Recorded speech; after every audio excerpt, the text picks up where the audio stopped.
Puyat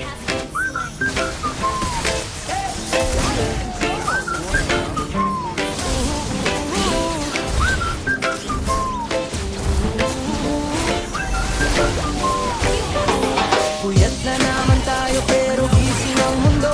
Anong mas maganda gawin, maglulu o maglaro? May sarili akong laban, may tropa na nag-aabang sa screen o sa isip. Ikaw na ang bahala dyan.